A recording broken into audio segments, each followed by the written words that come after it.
변호인닷컴의 서울 대표 변호사 김기훈 변호사와 인터뷰를 이어가고 있는데요. 정말로 뼈가 되고 살이 되는 그런 그 인터뷰라서 제 마음이 아주 흡족한데 오늘 좀 속이 안 좋아서 인터뷰를 잘 이어갈 수 있을까 하는 생각을 했는데 진짜 변호사님이 정말 저에게 뼈가 되고 살이 되는 그런 말씀을 해주셔가지고 이런 것도 잘 저도 배우고 갑니다. 세 번째 인터뷰에 대한 내용인데요. 여러분들 요즘 참 부동산과 관련된 내용들 정말 많은 이슈가 되고 있습니다. 그리고 우리 서울 대표 김기훈 변호사의 이슈도 형사소송과 부동산. 제가 그랬거든요. 변호사님 뭐 잘 하세요? 이렇게 여쭤보니까 저는 형사소송과 부동산 관련 잘한다고 얘기하시면 됩니다. 진짜 잘하십니다. 예, 맞습니다. 예. 잘한다라는 의미가 뭐 승수율도 높다 뭐 이런 것도 있지만 의뢰인을 위해서 정말 연구하고 그러다 보니까 좋은 결과까지 이어지지 않을까 하는 그런 생각이 드는데요. 일단 세 번째 팁을 제가 요청한 그 좀 마음 아픈 그런 사연에서 이어진 팁입니다. 보증금을 안 주는 건물 주인한테 저 어떻게 해야 되나요? 여러분들 진짜 궁금하시죠? 여러분들 또 법률 상담 하실 때 왜 집주인이 갑자기 나갈 때 되니까 보증금을 안 준다 그래? 나 이사 가야 되는데. 지금 이 부동산 이슈화가 되고 있는 지금의 이 시국에서 정말로 힘든 그런 사연 중에 하나입니다. 첫 번째, 일단 먼저 아파트와 관련된 내용인데요. 아파트 집주인이 나 보증금을 지금 안 주고 있어요. 그러다 보니까 기본적으로 두 가지가 있겠죠. 나 지금 이제 계속 살고 있는데 보증금을 안 주는 경우, 그때는 어떻게 해야 될까요? 예, 아파트를 계속 살고 있을 경우에는 그 아파트에 대해서 가압류를 할 수 있고 또 집주인이 가지고 있는 통장에 또 가압류를 할 수 있습니다. 그리고 만약에 집주인이 다른 건물을 가지고 있다는 것을 소유하고 있다는 걸 알고 있다면 그 건물에 가압류도 할 수 있습니다. 예, 죄송합니다. 그러면 가압류를 하게 되면 예. 집주인은 어떤 게 불편해질까요? 만약에 통장 가압류 한다고 하면은 그 통장에서 돈을 빼는 게 인출하는 게 매우 어려워지겠죠. 그리고 만약에 그 통장이 은행에 이자를 납부하는 통장이라면 이자 납부하는 게 제한이 걸려서 상당히 힘들어집니다. 금융적으로. 예. 그 내용에 대한 것도 진짜 몰랐는데, 그러면 일단 기본적으로 가압류에 대한 이야기가 임차를 하고 있는 그 해당 아파트에 대한 가압류도 가능하고, 예. 네. 그 다음에 두 번째는 그분이 갖고 계신 통장이나 아니면 다른 부동산을 가압류할 수 있다. 할 수 있습니다. 네. 예. 그걸 통해서 일단 집주인을 되게 힘들게 해야지만 보증금을 반환받을 수 있는 가능성이 높아진다. 예, 그거죠? 그렇습니다. 예. 네. 그러면 또 아파트에서 이제 나 나가서 다른 데 이사 가야 되는 그런 상황일 때는 어떻게 해야 될까요? 그럴 때는 임차권 등기 명령 신청을 하셔야 됩니다. 그 임차권 등기 명령 할 때는 주의할 점이 뭐냐면 임대차 계약이 끝났습니다. 여기 더 이상 전세 계약이 존재하지 않습니다. 종료됐습니다. 라는 거를 판사님한테 알려야 됩니다. 네. 신청서에 그런 입증을 해야 되는데요. 뭐 문자나 카톡이나 뭐 녹취나 이런 것이 가능하고요. 만약에 집주인이 계속 피해서 문자도 안 되고 카톡도 피하고 대화 녹취도 없고 그럴 때는 내용 증명을 보내셔야 됩니다. 내용 증명에 임대차 계약을 해지합니다라고 통지하면 됩니다. 근데 간혹 가다가 그 집주인이 또 내용 증명도 안 받는 경우가 있습니다. 일부러 안 받는 게? 예, 일부러 안 받는 경우가 있습니다. 그럴 경우에는 법원에 의사표시 공시종달 제도가 있습니다. 예, 그 내용 증명을 안 받을 경우에는 법원에 의사표시 공시제도 신청이라는 게 있으니까 그걸로 통해서 계약을 종료시킬 수 있습니다. 그런 다음에 그 증거를 가지고 임차권 등기 명령을 할 수 있습니다. 여기에서 보증금 반환 청구 소송을 할 때 네. 임차권 등기 명령을 하면은 이사를 갈 수가 있는데요. 네. 그 다음부터 이사 간 다음 날부터 연 5%의 이자를 가산해서 같이 받을 수 있습니다.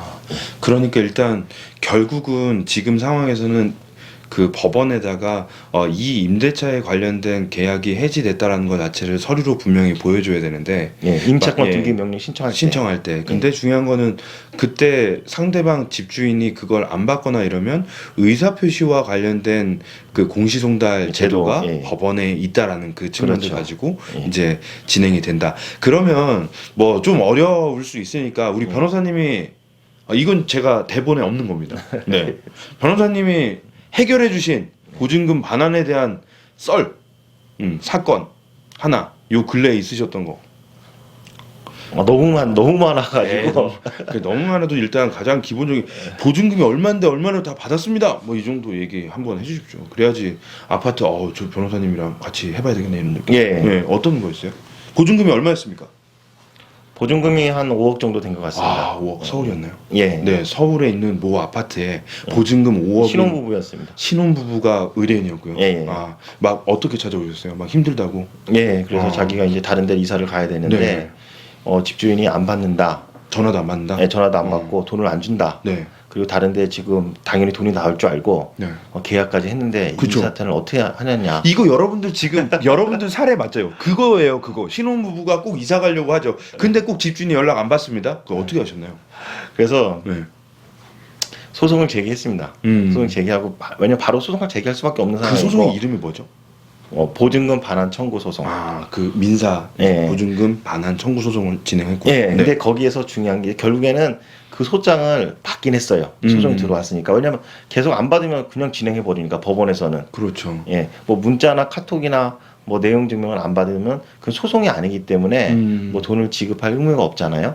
그렇지만 소송은 안 받으면 그냥 진행해서 이자까지 가산되기 때문에 결국에는 상대방이 송달을 받았습니다. 근데 소장에 내용을 잘 써야 됩니다. 어떤 내용이냐면 지금같이 다른 데하고 계약을 해놓은 상태잖아요. 네. 근데 여기서 보증금을 안 빼면 다른 데서 중도금하고 잔금을 지급하기 어렵잖아요. 그렇죠. 그럼 잘못하면 신혼부부 입장에서는 여기서 보증금 안 줘가지고 계약금을 그쪽에서 몰수당할 수가 있지 그렇죠. 않습니까? 그렇죠. 네. 중도금하고 잔금 안 네, 주니까. 그렇죠. 그래서 소장에 제가 어떻게 해? 소장에 보증금 반환 청구뿐만 아니라 만약에 당신이 우리가 다른 데하고 계약을 했는데 보증금을 안 주면 중도금하고 잔금을 치를 수가 없어서 그쪽에 다른 데 계약한 계약금을 잃어버릴 수 있다.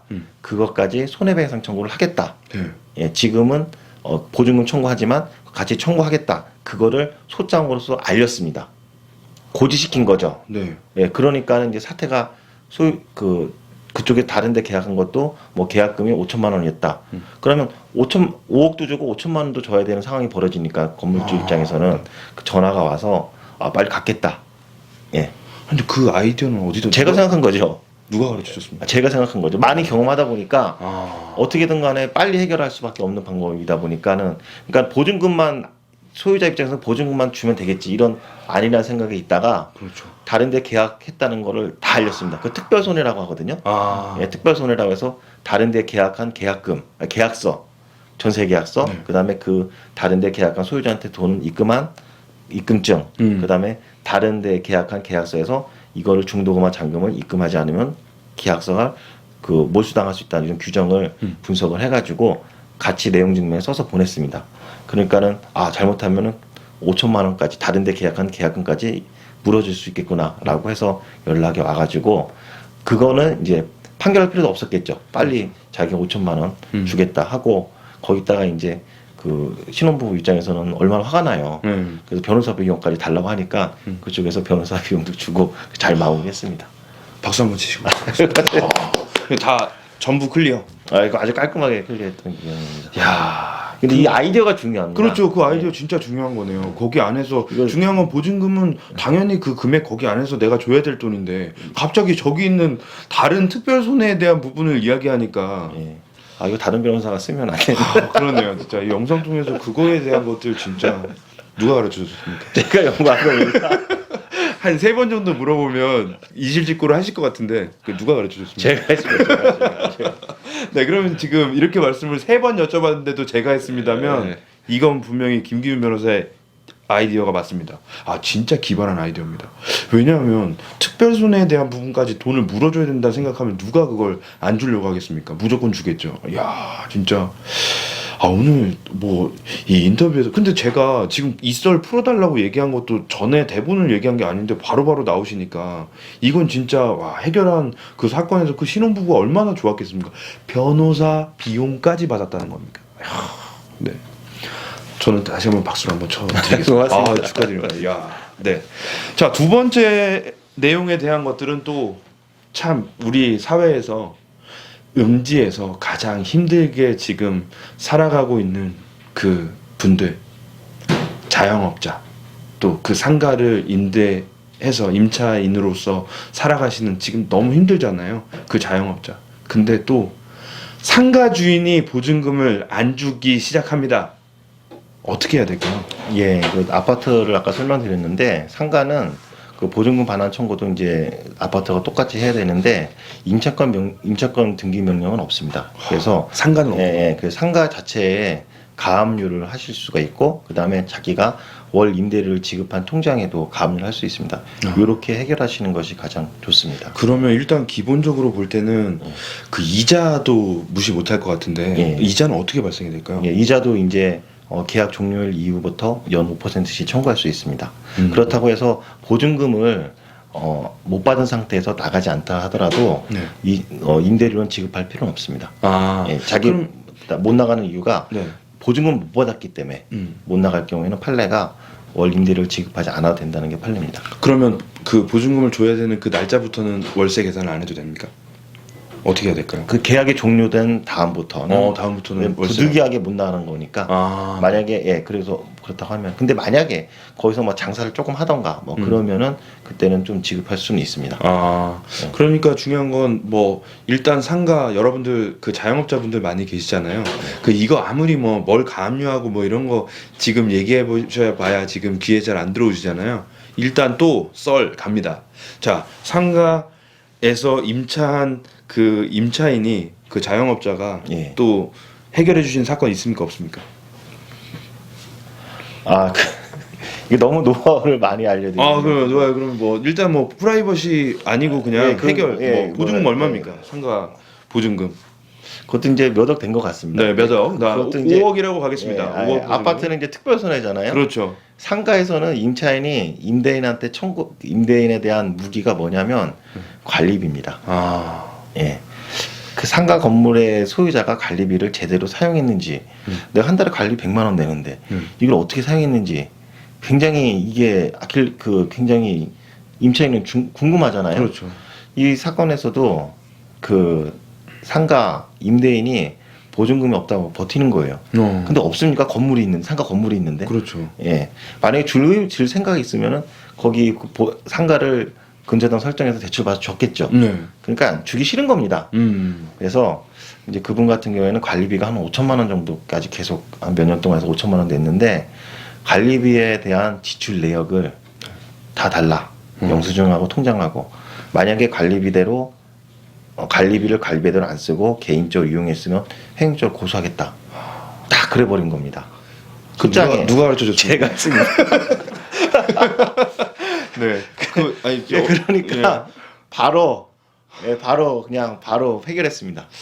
이건 지금 이런 너무 이건 이거는 영상 찍고 나서 이런 네, 팁이 너무 많아요. 네, 변호사님께서 오케이 안 하시면 이 영상을 올리지 않도록 하겠습니다. 너무 기발해서 누가 가르쳐 줬습니까? 제가 하셨습니다.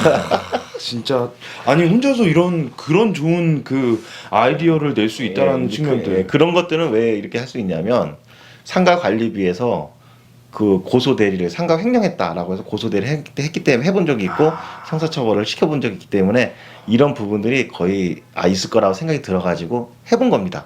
근데 바로 반환받은 거죠. 의지와 열정이 충만하고 또 경험치가 높은 김기훈 변호사가 아니라면 그런 장점들이 많이 없겠죠. 그리고 지금 순간 말씀드린 거 계속 누가 가르쳐 줬냐고 여쭤보는 게 너무 기발하고 이 이야기들이 하나하나 양파처럼 까면 깔수록 계속 나오니까 전 진짜 야 그렇죠. 그 상대방 입장에서 어떻게 생각하겠습니까? 난 그냥 상가 주인일 뿐인데 내가 저 사람한테 보증금 하나 없다고 얘기한 건데 갑자기 관리비에 대해서 횡령죄 결국 처벌을 받아야 된다. 형사적으로 처벌을 받아야 얼마나 귀찮겠습니까?